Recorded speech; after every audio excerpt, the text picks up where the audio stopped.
All summer long, the Rotoworld football crew has discussed our personal positional rankings. A lot of agreements, some disagreements. Let's focus on those rankings disagreements today. Some might even call them outliers. I have Hayden Winks and Patrick Daugherty with, man, a wonderful stash here with me today. Since we are talking about rankings, let's first dive into the recent news of David Montgomery going out with a groin injury, a non-contact injury, which seems like it could have been much worse. Now reports state David Montgomery might miss up to 2 to 4 weeks from this moment, maybe even a little bit longer. Hayden, where have you dropped him to in your rankings? I moved him down like 8 spots. I was kind of warming up to David Montgomery just because I thought that the Bears offense was going to be a little bit better than what people were realizing, but man, I don't want to be messing with a soft tissue groin injury. This isn't just like some light muscle strain. Like we're talking about like a serious groin injury. I think he's going to miss a couple weeks of the regular season, but I'm not so much concerned about that. I think that the injury risk has to be a little higher that this happens again later on in the year. So I just moved him down. I'm probably not going to be drafting him anymore, and this just makes me more convinced that Allen Robinson and Anthony Miller are going to outperform where they're being drafted. Pat, I mean, David Montgomery for this entire summer has been in our running back 3 tier. I've been in on David Montgomery, especially if I start off with one of those first 3 selections, your Christian McCaffreys or your Ezekiel Elliott's or your Saquon Barkley's, because I knew in that Bears offense that he was going to get volume, and maybe his rookie year was going to be the worst year of his NFL career. But now, Pat, the question is where do you move him down from? Because I had him at running back 17. Now I know I've moved Todd Gurley up, Chris Carson up, Melvin Gordon, David Johnson, Jonathan Taylor, but I'm still sticking with David Montgomery as my running back 22, which is ahead of the likes of Leonard Fournette, who is still healthy out there. Yeah, Fournette's kind of the dividing line there, isn't he? And I mean, the big takeaway from this is now Ryan Nall is the new Antonio Gibson, just someone that we're so exuberant excited about. No, that is a joke. I think I'm kind of surprised the Bears haven't already signed a veteran. This does strike me as so David Montgomery, one of the reasons he was in this range to begin with in the rankings is because there's nothing behind him. And the Bears are all in on David Montgomery. And it appears that's still the case. I would be very surprised that they didn't sign a veteran, but it's been 48 hours and they still haven't done that. So David Montgomery, I don't think you can fade him out of the RB2 ranks just because of his importance to this offense. Offense with a very shaky quarterback situation, an offense that wants to be more run heavy than pass heavy, and an offense that just doesn't have an early down runner behind David Montgomery on the depth chart. And 2 to 4 weeks, I mean, Hayden's right. I mean, groin is the kind of thing that's just screaming re-injury aggravation at some point, but 2 to 4, I think probably at worst, he's probably only going to miss 1 regular season game. He still has almost 17 days to get ready for week 1. He could miss 0 games, but at worst, I think he's only going to miss a game. I mean, the aggravation risk is very real, as Hayden outlined, but I'm still taking David Montgomery's opportunity over Leonard Fournette, to be frank. Yep. So I think at worst, I had him kind of in the RB 18 to 20 range, and I think now he's just 22 to 24 range. It's an adjustment, but it's not a huge adjustment. Yeah, just having a major difficulty, just looking at my rankings, moving him beyond the Devin Singletaries, the Leonard Fournettes, even the Mark Ingrams. Hayden, you and I have been completely out on Tariq Cohen all summer long. I mean, looking at our rankings right now, you have him as running back 50. I have him as running back 51. It's interesting because there are other people in this fantasy community that have loved Tariq Cohen as a zero running back type player who can work in the passing game. Does this interest you any more in Tariq Cohen? Is it kind of just the talent and the situation that you're out on? Well, everyone's chasing the receiving volume, and I can't blame them for that. That is how you spot breakout candidates. But he was just so inefficient last year. I'm just worried that his body just can't handle a big workload. So I'm going to move him up a little bit because I dropped David Montgomery down, but I'm still not going to be drafting him very much. All right, let's move on to our differences in rankings. There are some significant ones here today. We're going to hit on running backs, quarterbacks, and wide receivers. Since we're in this running back groove, why don't we stay into it? And Pat, you and I have alluded to this for weeks now. Ever since the Damian Williams opt-out has happened, we are very split, the 3 of us, on Clyde Edwards-Helaire. Hayden has him as the running back 5. I have him as the running back 6. And you have him as the running back 12. Would you like to start, Pat? First, I mean, don't you think it's still kind of charitable? Like a 5'7" running back who's never played a down of football, and I'm still ranking him as an RB1. So to me, it's not like I'm like off the map with Clyde Edwards-Helaire. He's a special talent. We know that, but his truly special skill is pass catching. So we know from the very beginning he should be a maybe not a special pass catcher, but he's going to catch a lot of passes. I've had questions since the draft, since before Damian Williams opted out, just if the Chiefs were going to need to force the issue on early downs with Clyde Edwards-Helaire. I'm not like a huge college film watcher or anything like that, but he never struck me as he struck me as a very, very good college runner. But when I saw Clyde Edwards-Helaire run, I wasn't like thinking like, oh, this guy is going to be just an amazing between the tackles NFL runner. And I just think that's a transition that could take some time for him. And the Chiefs, Andy Reid has never loved these big sprawling committees, but I mean, he just won the Super Bowl with one. And I just don't think in this COVID year of no offseason reps, spending the first half of training camp just conditioning, that he's going to force the issue with Clyde Edwards-Helaire right off the bat. And there's a lot of running backs on this Chiefs roster, and there's a lot of guys he can rotate in on early downs. And CH has a special skill in the pass catching. He's going to do that right from the jump. I just don't know. Being drafted as a clear cut, top 8 or 9 pick just seems very, very aspirational to me with a 5'7" running back who's never played a down of NFL football. While it might be charitable to rank someone who's never played a down of NFL football inside the top 12 of his position, Pat, the reason why I'm ranking him much higher is because I actually want to exit drafts with Clyde Edwards-Helaire, because at running back 12, you will never exit a draft with Clyde Edwards-Helaire. And I understand maybe at the end of the season, he might wind up around that running back 9, running back 10 mark. But I also think it's in the range of outcomes where we see a top 3 season from Clyde Edwards-Helaire's position. Not even remotely feasible. Right. And so that's where we differ, because I actually want to exit drafts with him. And that's kind of where I'm, changing my rankings. It's based on who I'm drafting and who I'm exiting and leaving drafts with. And so I think the real question for me, Hayden, and I want to get to you, is how far up do we move him? Because I'm comfortable taking him ahead of Miles Sanders and Joe Mixon. The only question is if you move him ahead of Derrick Henry and Dalvin Cook. And I think because of that receiving qualities that I think he possesses, we can't know, but what I think he possesses and how he's attached to, the best passing offense in the NFL, that's why I'm comfortable taking him ahead of Derrick Henry right now. Yeah, Derrick Henry I would rather have in a non-PPR format, but I would rather chase Clyde Edwards-Helaire in the PPR format. But they're very close. Those are the two guys I'm kind of debating between. I just don't think that the backup running backs on the Chiefs are actually going to make that big of an impact compared to Clyde Edwards-Helaire. Darrell Williams, DeAndre Washington, Darwin Thompson. I mean, these guys at best are just going to mix in a couple snaps per game. And we saw Damian Williams, who I would say is nowhere near the talent as Clyde Edwards-Helaire. He was the RB7 in usage from week 9 on through the playoffs last year. So I think that the Chiefs have shown that they can get a running back involved in this offense. This is something that Andy Reid's done for 2 decades now. I think that Clyde Edwards-Helaire just in this offense, I think he's going to be the goal line back, because he is 5'7", but he's also 207 pounds. We're not talking about, when we think about a 5'7" running back, we usually think 5'7", 185. No, we're talking about 5'7", 200 plus. We're talking about a really beefy dude. I think MJB. Yeah, exactly. So I think he's going to have the goal line role despite being short. And I think that with the passing volume and then all these training camp reports, I'm talking about every well-connected national media member just keeps dropping these hints on the timeline. Draft Clyde Edwards-Helaire early.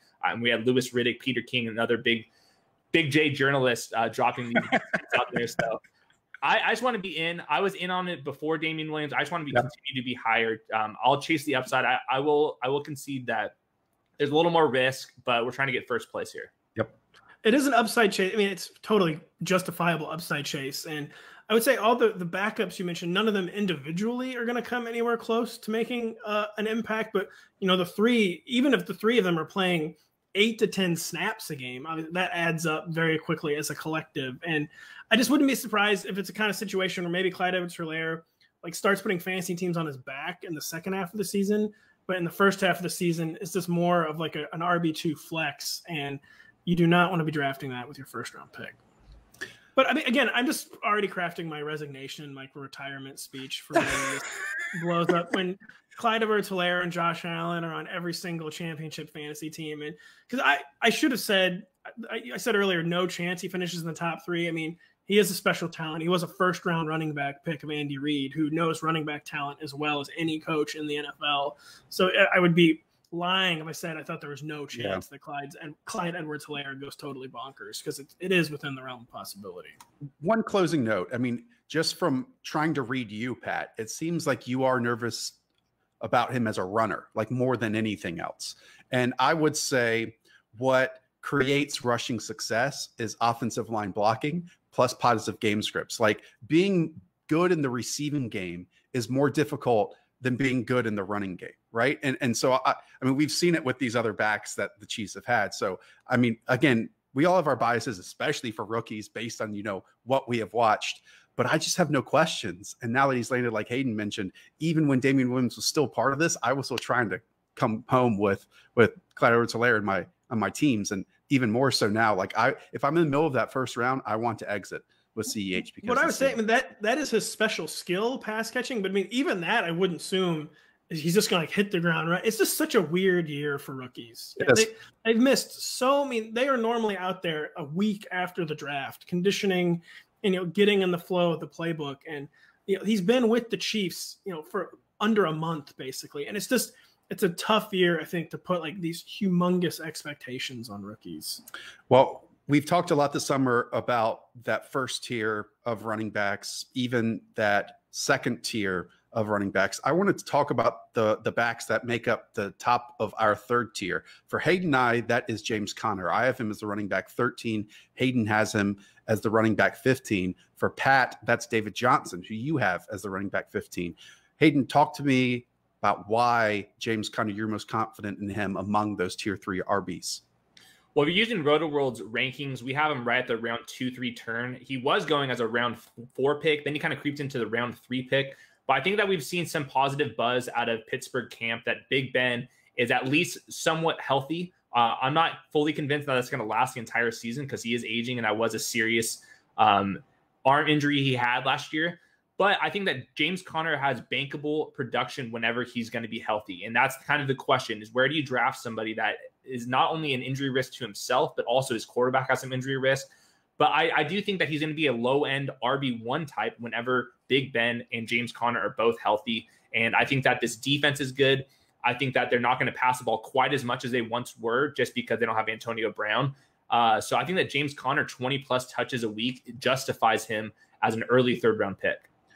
Yeah, Pat, before we get to you and David Johnson, let me just cap this James Conner conversation, because prior to the 2019 season, I mean, this team was a one-back offense. In 2017 and 2018, one back saw over 70% of the team's opportunity. And just looking in this area of the draft, I mean, it's not like James Conner, like I would understand if he's the only one with questions, but we've thrown out Todd Gurley, Chris Carson, David Johnson switching teams, Melvin Gordon is switching teams, Le'Veon Bell after his season. I mean, keep going further and further down the list. And I think everyone, I mean, literally everyone on the Steelers offense is underpriced right now. And that includes James Conner. And I think as long as he stays healthy, he's going to get 70% of the workload, and hopefully in positive game scripts because of quarterback play and because of that defense. But Pat, it's not like I dislike David Johnson. So I also understand why you have him as the top of this tier.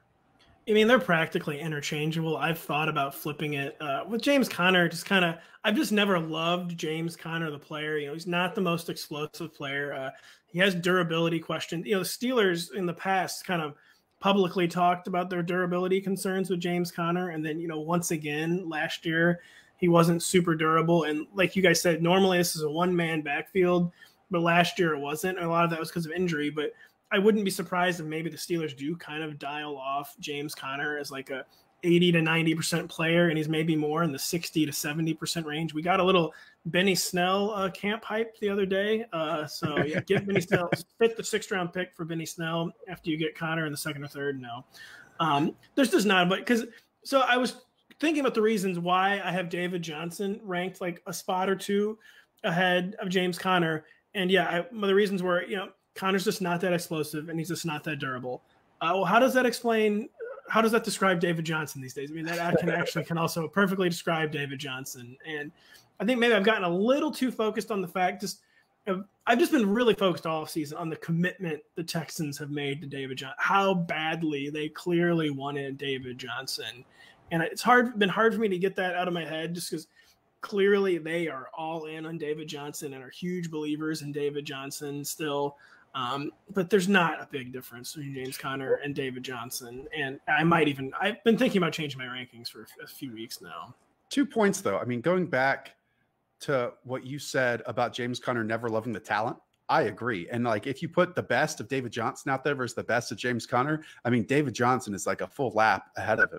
And if you and I, Pat, can take a walk down Narrative Street, I absolutely think that Bill O'Brien is the type that said, oh, you made fun of me for acquiring David Johnson in this trade for DeAndre Hopkins. I'm going to feature him in this backfield. I'm going to make him once again look like that he's one of the best backs in the NFL. My only question is this, and maybe this is going to be the difference between Bill O'Brien and Tim Kelly as play callers. Duke Johnson is one of the best receiving backs in the NFL. And just last season, he reached a season low in his career in targets last year. And we know that David Johnson, what really makes him special other than being a explosive runner, is that he at times was the best receiving back in the NFL. So I'm nervous that either that's a Deshaun Watson thing, it's a Houston Texans thing, but maybe Tim Kelly can, open up those layups to running backs like other teams have been able to do with their quarterbacks and running back combinations. I think that is the worst news really for Duke Johnson, because that is his signature skill. Whereas for David Johnson's one of the only backs yet who can make a reasonable claim that he's a better pass catching back than Duke Johnson.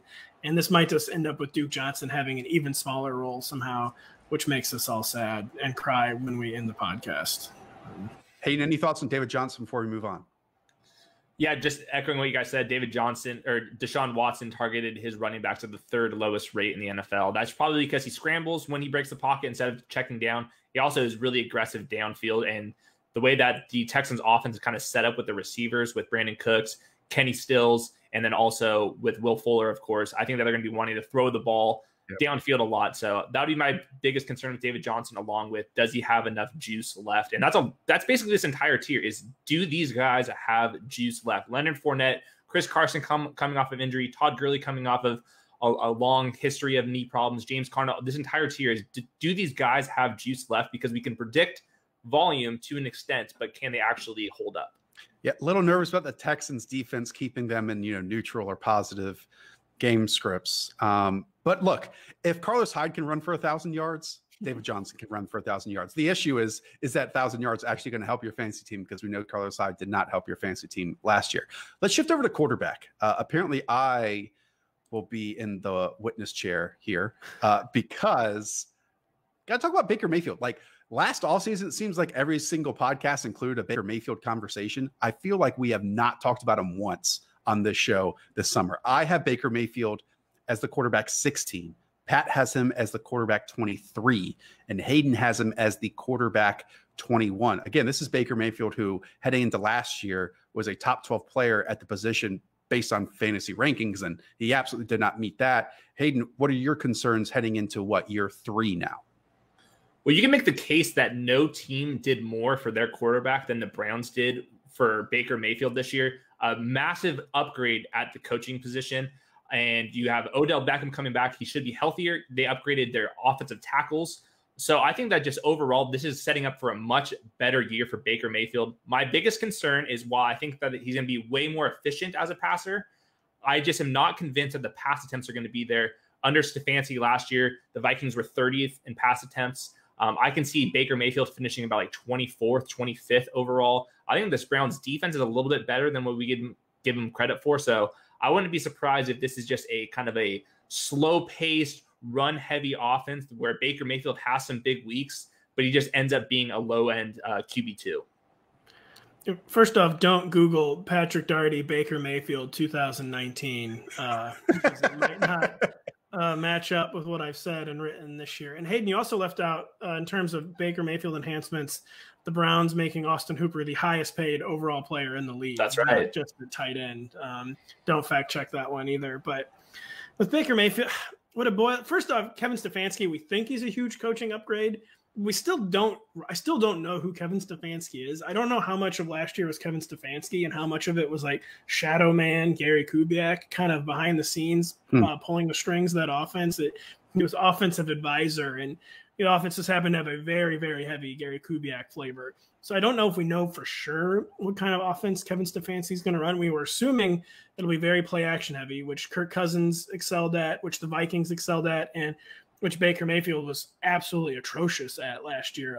His QB rating on play action is under 70, which seems almost impossible. And which that just gets to like my biggest question with Baker Mayfield is, last year he was just a frenetic player. I mean, a player who, I'm getting into like projecting now, but like a player who seemed to have zero confidence and was just frenetic on a weekly basis, and someone who bottomed out to a level I didn't think was possible after what I thought was a very strong rookie year. And it's just very hard to know what to expect from Baker Mayfield. But even a good Baker Mayfield outcome this year is basically like a 2019 Kirk Cousins outcome. And Kirk Cousins, despite being a pretty great real life player last year, was pretty consistently like QB 17 to 24 range. And unfortunately, there just doesn't seem to be much ceiling with Baker Mayfield this year. And there's just so much ceiling at this position in general. So why would you take someone where you're not sure of the ceiling? Yeah, I mean, a lot of that is fair. Kirk Cousins ended as the quarterback 18 in fantasy points per game last year. And I absolutely agree with Baker Mayfield. Like so much of the time, the offensive line got, criticized. And I would say that even when they blocked, Baker Mayfield was the one letting his team down. But I'll say this. I mean, what Kevin Stefanski is, Pat, is he understands the importance of play action. It's in his usage, and it's in how he talks to the media and in his press conferences. And they ran the second most 2 tight end sets last year. Well, they've set up for that this year with Austin Hooper and David Njoku. And, Kirk was the quarterback 18 in fantasy points per game last year, throwing to really just Stefon Diggs. And half the time it was Adam Thielen.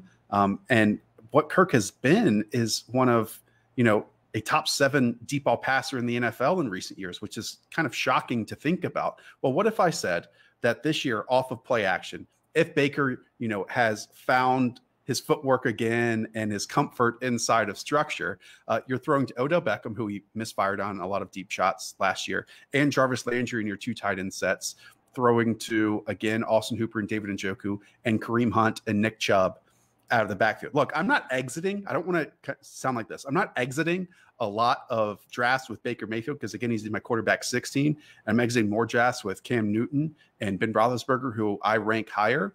But I do think, like from a talent perspective, I don't think it's unreasonable to think that Baker Mayfield and Kirk Cousins are in that same area. And what Kevin Stefanski did with Kirk Cousins, I think he can do with Baker Mayfield this year. For all the things we don't know about Kevin Stefanski, there's one thing we do know is he's not Freddie Kitchens. Like, I think just by default, he's going to be an improvement to some extent. I've only been drafting Baker Mayfield if I've already drafted Odell in like the 3rd round or the 4th round, or Jarvis Landry in the 6th or 7th round. I think he's fine as your QB2 if you're trying to go for a stack. I think the Brown stack is reasonable. I would not say if you're in a 1 quarterback league that Baker Mayfield is your guy that you should be drafting if you're a late round quarterback guy. But I think that he will have some weeks where John Daigle's talking about him in the waiver wire column. He's in a good matchup. The team's playing pretty well, and now he's a low-end quarterback 1 for a few weeks of the year. I mean, I've seen Odell go as like the wide receiver 16 in some drafts, which is just shocking considering I think he's still maybe a top 3 to 5 talent at the position in the NFL. So we'll see if the Browns, I guess it's not a bounce back because what are they going to bounce back from? I mean, they've never been up in that top tier, but just, improved play. Hopefully we can see from the Browns. They're bouncing back from almost beating the Ravens in week 17 of the 2018 season. That's kind of the current high water mark for the Cleveland Browns. Let's go over to wide receiver. Kenny Golladay is a name that I think everyone likes in the fantasy football industry, especially in those, first 7 or 8 games he had with Matthew Stafford last year. Pat is unreasonably high on Kenny Golladay as wide receiver 6, loves him more than anyone in the industry. I know Hayden and I are basically in unison. I have him as the wide receiver 14. Hayden has him as the wide receiver 13. Pat, tell us why. Well, there's a lot of people that agree with me. His ADP is in that range, like the wide receiver 6 to 8 range. And first off, the fantasy industry is like really psyching itself out this year on like players it has always loved, like Aaron Jones and Kenny Golladay, and not just players they've always loved, but players they've always loved who then like lived up to the hype last year. So I kind of don't understand like the grasping of straws with Kenny Golladay and Aaron Jones. Well, Kenny Golladay, part of it is just the player. Kenny Golladay to me is a certainty. He's an explosive, extreme downfield talent and an offense that we think wants to be downfield focused in the passing game still. And I just feel like I have a very good handle on how the Lions are going to use Kenny Golladay. And we've made a habit too of overstating like Marvin Jones. Marvin Jones is an elite peripheral player, but that is still what he is, a peripheral player too, who has missed time with injury each of the past 2 seasons and is now on the wrong side of 30. But I don't really have any questions about Kenny Golladay, whereas going right behind him is Chris Godwin, or going right in front of him is Chris Godwin. You know, we don't know Chris Godwin and Mike Evans, Golladay right now sandwiched between Golladay sandwiched between Godwin and Evans and ADP right now. And, you know, we spend all summer debating how are the Bucs, you know, really going to use these guys. And then, you know, we have Amari Cooper with this elite 3 receiver set and the weird finish last year. You have Adam Thielen, who has been under 1,000 yards over the past 18 games, and Allen Robinson, DJ Moore, Odell Beckham. And it's just all guys who kind of have question marks. And Kenny Golladay, he's an elite player that I don't have any questions about. So I just feel comfortable taking him there. Yeah, from an analytics silence. No, yeah. From an analytics perspective, Kenny Galladay's his usage was more of like a high-end wide receiver too. And of course, we should expect Kenny Golladay to kind of outproduce what an average player would be doing. But he did score 4.8 more touchdowns than he should have based off of his usage. And now you throw in TJ Hawkinson, who's a breakout candidate, DeAndre Swift. There's still some injury risk with Matthew Stafford. So while I love Kenny Golladay, and I think that he will be kind of teetering on this wide receiver 1-2 borderline, I've kind of been shying away with him just a little bit, where I'm only drafting him if he's falling a little bit. I can see why he's a very bankable player. Like, I don't think that the floor is just going to fall out from underneath him, but it would not surprise me if he was more of a high-end wide receiver 2 rather than a low-end wide receiver 1. But we're nitpicking with all these players. Kind of just get your guys. Yeah, Pat, I wasn't fair to you, to be honest. I just want you to know that as a host, I should say that, because you're right. I mean, consensus and where he's going in drafts, it's that wide receiver 6 or it's that wide receiver 7. You're just unreasonably high compared to Hayden and I. And I think part of it for me is last year, you know, I think running back had been healthier than it had ever been before.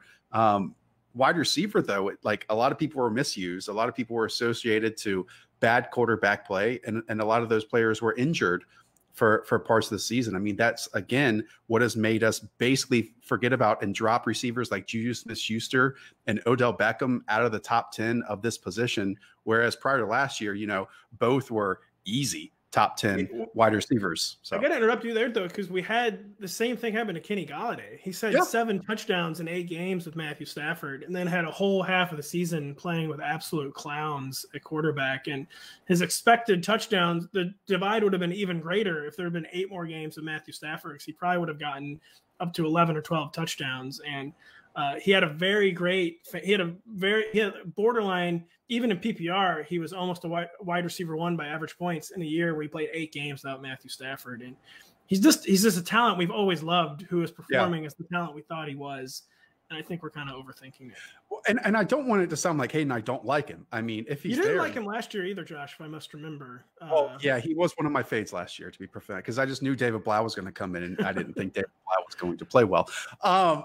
But you know, this goes back to our conversation like we had with Clyde Edwards-Helaire, Pat. Like, I'm sure in a lot of drafts you're exiting with Kenny Golladay. It just doesn't seem like Hayden and I will, based on where we have him ranked. But it's difficult, and we'll continue on with this conversation. It's difficult to dislike any of those wide receivers. It just kind of depends on who you're exiting with, as that's how you're ranking them in the end. And that's the thing. Sorry to get in the final thought here, but I'm not even surprised that I have him as the wide receiver 6. It doesn't seem crazy to me that you have him as the wide receiver 14, because it's such a deep tier of players this year. This wide receiver, it goes 20 to 22 genuinely deep. Like, it's just an elite position this year. Let's talk about that tier again. And I'm jumping down a little bit here, but Calvin Ridley is a name that you two are split on. Hayden, you have him as the wide receiver 11. Pat, you have him as the wide receiver 25.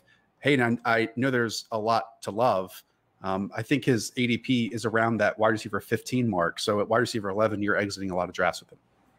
Yeah, definitely. This is just an opportunity thing. I'm not sure if Calvin Ridley is like a true number one receiver, but he doesn't have to be. He's alongside Julio Jones. The Falcons have 258 available targets. That's the most in the NFL. And then last year when Mohamed Sanu was traded, Calvin Ridley ended up being the wide receiver 7 per game for the second half of the season.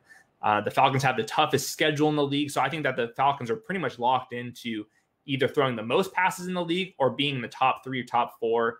And I just think that the target share is just going to be so funneled to Julio Jones and Calvin Ridley, maybe a little bit towards Hayden Hurst as well. But I mean, Russell Gage is the number 3 receiver, and he was a 6th rounder with a career yards per attempt at 6.1. So I just think that Calvin Ridley, his floor is so high, and he's an injury away from Julio Jones from being like a top 6 guy. So I think he's going to be a high-end wide receiver 2, maybe even a low-end wide receiver 1 this year.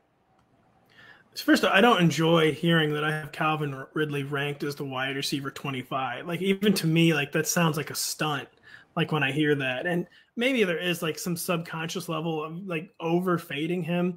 But first off, what kind of boils down to is the players going directly behind him in ADP. A.J. Brown, Robert Woods, Cortland Sutton, DK Metcalf, DJ Shark, Terry McLaurin, even Keenan Allen. Those are all guys I probably just feel more comfortable with than Calvin Ridley. And so the opportunity is great. The opportunity is undeniable, but it just can't be opportunity alone. And through 2 years, I just haven't seen Calvin Ridley be that elite athlete, kind of like in a way like Chris Godwin was. So everyone wants Calvin Ridley to be this year's Chris Godwin.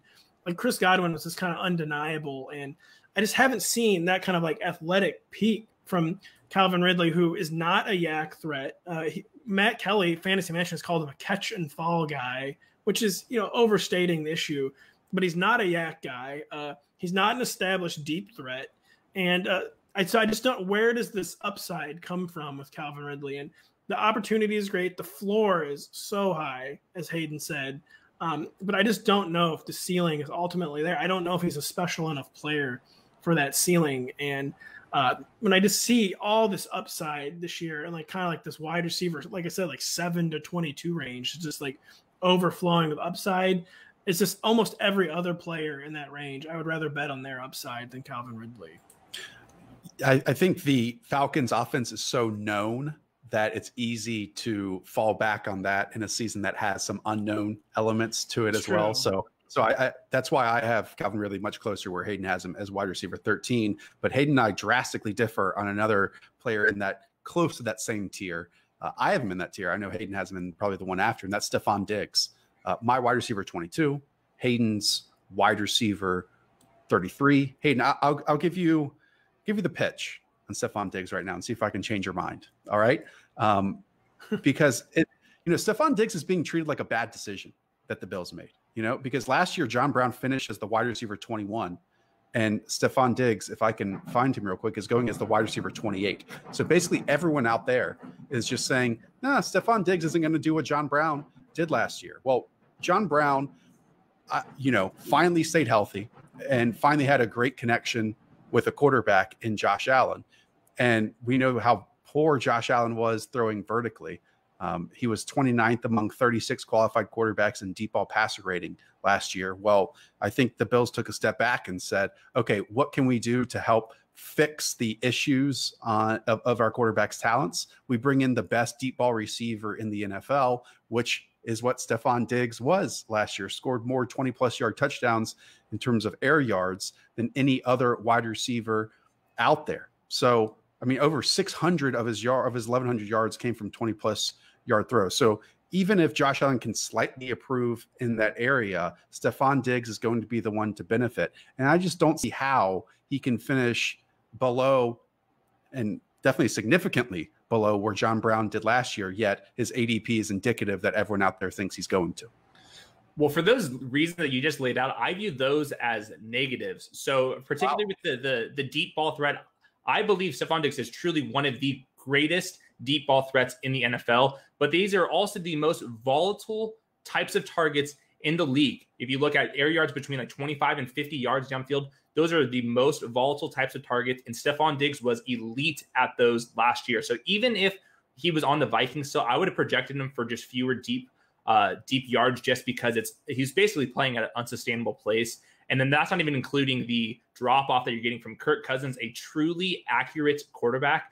Over the last few years, he's 9th out of 38 in completion percentage over expected. Josh Allen's 35th out of 38. So this is a notable drop off. And then going back to the John Brown thing, I think we keep viewing at the John Brown as, I think you said he was the wide receiver 21 or somewhere around that range. He's not leaving. John Brown's still there. Cole Beasley's still there. The Bills have the fewest amount of available targets. They only have 35 available targets from last year going into this year. So I think that the target competition is a little more, I think it's kind of being undersold a little bit, where I think John Brown's still going to be involved. Cole Beasley's still going to be involved. I think Stefon Diggs is definitely a tier or two above both of those receivers. But I just don't think that the volume, and then I'm kind of worried about the Josh Allen connection. I view those kind of as bigger threats as what most people believe. Pat, your view. It's unfortunate because Stefon Diggs is one of my favorite players in the NFL, especially after he rewrote the record book in my Madden dynasty. I mean, we're talking truly rewrote the insane numbers you wouldn't even believe. But he's one of the most explosive players in the NFL. Like you guys both said, one of the best deep threats in the NFL. But he's not just a deep threat. I mean, he could be a immediate threat too. Kirk Cousins, Hayden outlined Kirk Cousins' accuracy. Kirk Cousins isn't just accurate, he's also accurate deep.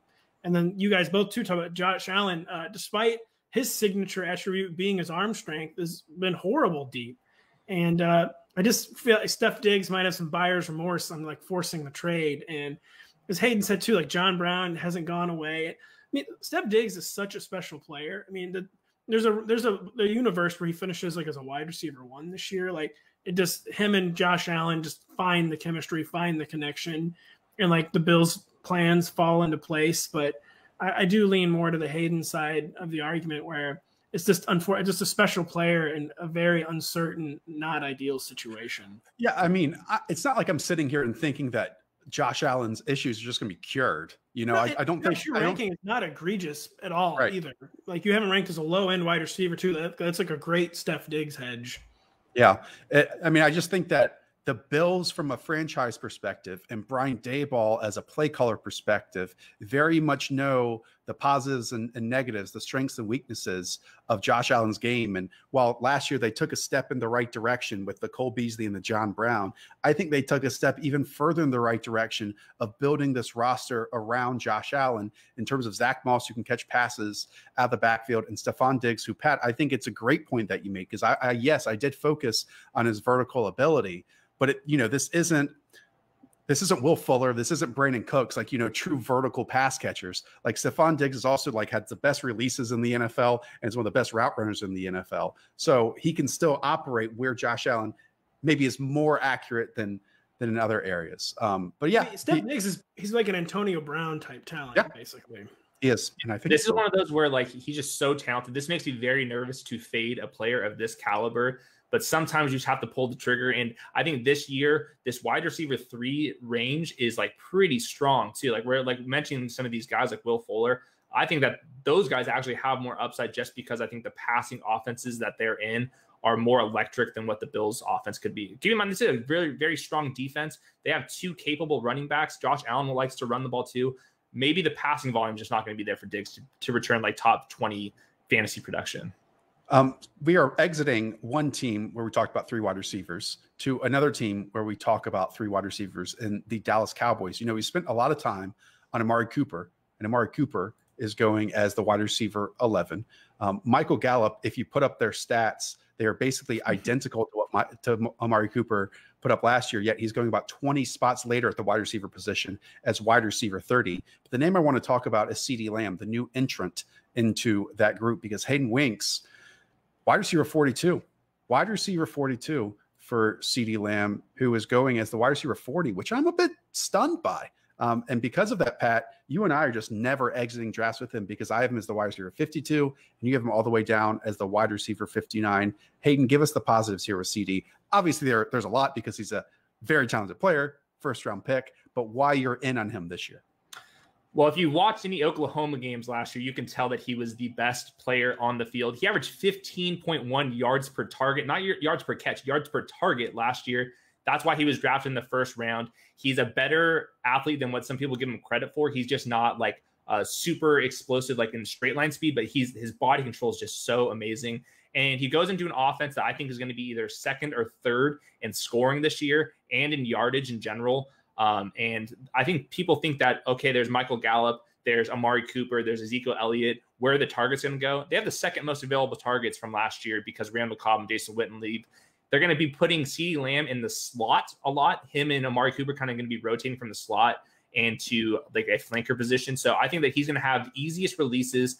I think that he's just such a good playmaker. I think that he's going to be a top like 40 type of talent if both of those guys stay healthy. And if Amari Cooper or Michael Gallup leave with some random injury that we can't predict yet, he's going to be screaming up rankings. So I kind of want to be justifying that into my rankings before that happens. So I think that the floor is just a little bit higher than what people give him credit for just because he's such a good player. I mean, it's a pretty compelling case from Hayden, and I've heard that Cowboys available target stat several times this summer, and it's never. I hate saying it. Well, it's never not mind blowing though. I mean, it's a great stat to share, but it just boils down to me like repeating a bunch of things I already said, but like a rookie in the COVID year behind two bona fide target hogs and Amari Cooper and Michael Gallup. And then, of course, Ezekiel Elliott, who's going to remain a huge focus for the offense. And even Blake Jarwin, an ascendant tight end. It's just, I just don't think there's going to be enough targets there for him to be anything more than like the number 4 or 5. Even in a good offense, you need to be more than the number 4 or 5 like offensive option to be a fantasy guy. And I just don't think I just don't see the path to basically CeeDee Lamb being a starter for your fantasy team and on almost any given week, absent injury. But there's a lot of guys who will become fantasy starters if there are injuries in front of him. So unfortunately, he's a special player, someone I absolutely loved in the draft, someone who I guess I should have been happy for, landed in such a great offense, but I was very sad from a fantasy perspective when he landed in this crowded offense. And CeeDee Lamb, someone I'm very bullish on his career, but I just have a hard time seeing the path to the redraft value. It's so tough because you can easily say that the Cowboys are going to be the second best passing offense in the NFL behind Patrick Mahomes. And why wouldn't we want pieces of that, right? And again, Amari is the most difficult piece to get. And I think Michael Gallup, again, at wide receiver 30 is pretty easy to invest in. CeeDee Lamb is even easier to invest in. And, at the very least, if he gets the 83 targets that Randall Cobb got last season, then yeah, he probably is going to be fantasy relevant. Hey, I want to close with this. From a big picture perspective, because now I'm questioning it, right? Am I dumb to be way more into Henry Ruggs and Jalen Reagor this year, who I have as wide receiver 36 and 35 respectively, and then I'm so far down here on CeeDee Lamb? Is that just me thinking, even though both are probably going to be on worse passing offenses, I think there's a clear path to opportunity for both Ruggs and Reagor? Is that just what infiltrating my brain right now? No, I think that's totally fair. I think that Henry Ruggs and Jalen Reagor have a higher chance of being like a more bankable flex play. And I think that CeeDee Lamb's going to be one of these players that's going to have huge spike weeks, but we don't really know when it's coming. But I just keep going back to, I just picture myself in like week 5 and I'm like, who am I going to start? And there's going to be one of the most explosive receivers attached to one of the best offenses in the league. That's the type of person where you're debating between him or somebody else. You're like, okay, at least give me a shot at a 20-point week. And I think that CeeDee Lamb is going to be providing some of those, maybe not every single week, but there's going to be enough spiked weeks to justify where he's being drafted at. Pat, any closing thoughts here? No, actually, we've been to, I had a lot of closing thoughts throughout the pod and getting in several times. The last word, Pat, but no, I don't. Let me just reiterate what Michael Gallup did compared to Amari Cooper last year, because it's stunning. I mean, Amari Cooper, 119 targets, 79 receptions, almost 1,200 yards and 8 touchdowns. Okay. Michael Gallup, 113 targets, 66 receptions, 1,100 yards and 6 touchdowns. That doesn't necessarily read to me as a 20 gap difference at the wide receiver position. But again, that is what is happening this year. Gallup banged up several times too. Maybe that was 2018. He's just an awesome player. He's just an awesome football player. And the Cowboys are just going to be so much fun to watch. All right. that. Mike McCarthy, challenge accepted to that statement. Let's not take it. Let's just not assume that. Let's hope that. Well, if they get rid of Kellen Moore, I'd be with you. But I think the fact that they kept Kellen Moore makes me feel a lot better about it. I know Kellen Moore is supposedly calling the plays, but I mean, Mike McCarthy. Let's just hope he doesn't challenge accepted us on that one. That's all I'm saying. By the way, Pat, someone out there said you look like a young Andy Reid with that mustache, and that's the only thing I can see now. I just keep hearing Stranger Things cop over and over and over again, and I do see that one. I grant that one, and the Andy Reid one too. I grant too.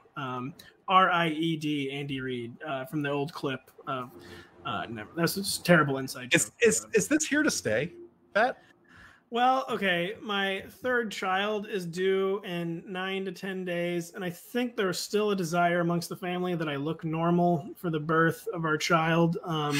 So it is this might be the final podcast appearance for the mustache for now. It's a hit. It is a hit. I must admit, I spent the whole morning going viral after you tweeted the picture. So you're welcome. That's what I do for my peers. Yeah, we're trying to we might have a family meeting here soon. We haven't picked the baby name yet, but the meeting might devolve into what to do with the mustache. Yep. Hayden Josh Daugherty sounds to me wonderful. Wonderful. All right. That is going to do it for us. Again, I want to reiterate that we have the best deal in fantasy football. Go over to rotoworld.com/edge. You can find all of these rankings, our outliers. Hayden actually made columns where you can check out each staff members' rankings as well. There's cheat sheets, there's mock drafts, there's projections specifically just for your league that you can enter. Again, rotoworld.com/edge and enter FBPod10 for $10 off. Hayden, it's what? It's the price of guacamole, $4 a month. Yep, and I need that guacamole, so go buy it.